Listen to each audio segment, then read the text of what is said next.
വെറുതെ അവനവരുടെ ലീഡർമാരുടെ പിന്നാലെ കൂടിയിട്ട് അവരെ തൃപ്തിപ്പെടുത്താൻ വേണ്ടി എന്തെങ്കിലും കാട്ടിക്കൂട്ടിയൊന്നും രക്ഷപ്പെടാൻ പോകുന്നില്ല.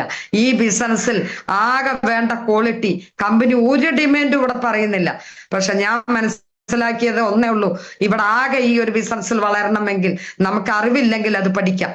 അറിവില്ലെങ്കിൽ പഠിപ്പിക്കാനുള്ള സിസ്റ്റം ഇവിടെ ഉണ്ട്. മോർണിംഗ് ക്ലാസ് ഉണ്ട്, FSS ഉണ്ട്, ഇതിൽ വിജയിച്ച പാത വെട്ടി തെളിയിച്ച ലീഡർമാരുണ്ട്. അവർ ചെയ്ത് കാണിച്ചിട്ടാണ് നിങ്ങളോട് ചെയ്യാൻ പറയുന്നത്. അപ്പൊ അതൊന്നും വിഷയമല്ല.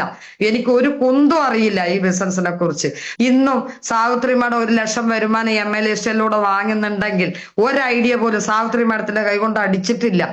എനിക്ക് അറിയില്ല, സത്യത്തില് ഐഡിയ അടിക്കാൻ അറിയില്ല.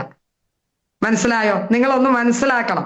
ഒരു ഐഡിയ പോലും കൈകൊണ്ട് അടിക്കാത്ത ഞാന് 1 ലക്ഷം വരുമാനം വാങ്ങുന്നുണ്ടെങ്കിൽ അതെങ്ങനെ പറ്റുന്നു? അതാണ് നമ്മുടെ സിസ്റ്റം എന്ന് നിങ്ങൾ മനസ്സിലാക്കണം.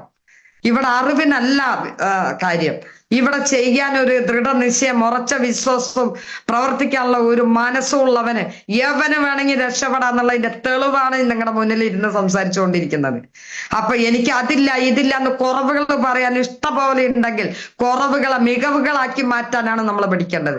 ആ കുറവുകളെയെല്ലാം നമ്മൾ മികവുകളാക്കി മാറ്റിയാൽ തീർച്ചയായിട്ടും രക്ഷപ്പെടാൻ പറ്റും. ഇവിടെ 3 ക്വാളിറ്റിയെ വേണ്ടൂ എന്നാണ് ഞാൻ എപ്പോഴും പറയാറുള്ളത് എല്ലാവരോടും.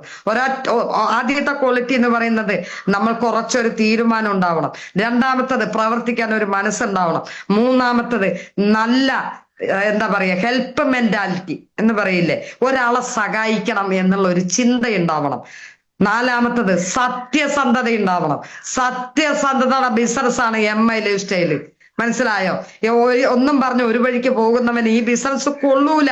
പക്ഷെ മറ്റുള്ളവരെ സ്നേഹിക്കാനും മറ്റുള്ളവരെ വിഷമം മനസ്സിലാക്കാനും മറ്റുള്ളവരെ സഹായിക്കണം എന്നുള്ള ഒരു മനസ്സും അവന്റെ ബുദ്ധിമുട്ട് മനസ്സിലാക്കുന്ന ഈ ഒരു 3-4 ക്വാളിറ്റി ഉണ്ടെങ്കിൽ MI ലിസ്റ്റിൽ പട എന്ന് പറഞ്ഞ് കയറാൻ പറ്റും എന്നാണ് എന്റെ അനുഭവം കൊണ്ട് ഞാൻ പഠിച്ചിട്ടുള്ളത്. നമ്മുടെ പ്രൊഡക്റ്റ് എന്തുണ്ട്?